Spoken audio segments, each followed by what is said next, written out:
guys, I'm Alex. Choosing the right yoke makes a tremendous difference to the inspector who's going to be using it over 8 hours a day under difficult conditions. Here are 5 things to consider when choosing the right yoke for the job.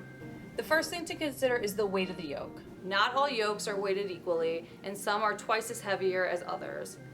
When you are using a yoke all day, a heavier yoke can slow you down about 15% and cause fatigue. This is especially true if you are inspecting surfaces overhead or in a difficult to reach area. Another factor to check is if the weight of the yoke is distributed across it. Is the yoke bottom heavy? That can make it difficult to inspect sideways. Others might require the use of 2 or more hands to hold the yoke steady. For example, if there's a handle here, and this effectively you might need a second operator if you're holding a yoke and trying to steady it while applying a magnetic particle. Ergonomics are what you can consider next when choosing a yoke.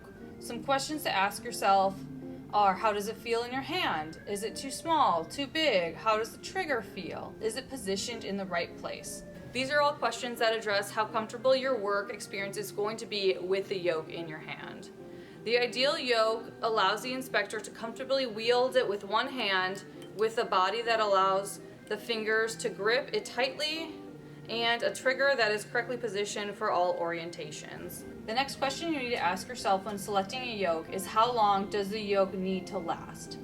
So choosing a yoke that can survive harshness of various tough environments can be a difference between a smooth job and a frustrating experience. If you want to keep the yoke for a while, choose a yoke that you can easily service yourself. Be mindful of most common points of failure. So for example, the cord or the trigger.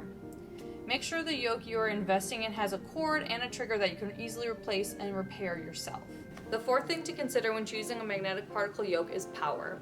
How easily does that yoke pass that 10-pound test?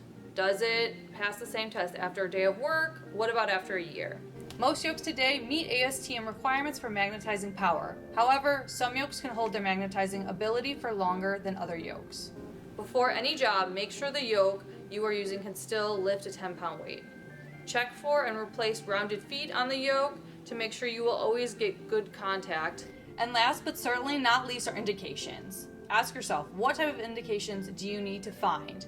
Do you want to look for subsurface indications or only surface indications? It is easy to overlook the small detail, but adding DC power to a yoke means adding substantial more bulk and weight. So if you really only need to see surface indications, opt for an AC yoke instead. So in summary, there are a lot more options today in the world of yokes than there used to be. Gone are the days when operators had to live with yokes that were uncomfortable and sometimes dangerous to use. When you choosing your next yoke, consider the factors you learned today. Pick up a few different ones and see how they feel in your hand, and imagine how they would feel for a full day's work. Think about the features you really need and the ones you can live without. Consider how long you'd like the yoke to last, and with these factors in mind, you'll pick the best yoke that's right for you. That's all I got today, guys. Like and subscribe our channel for more content, and ask me any questions in the comments below that you have about yokes.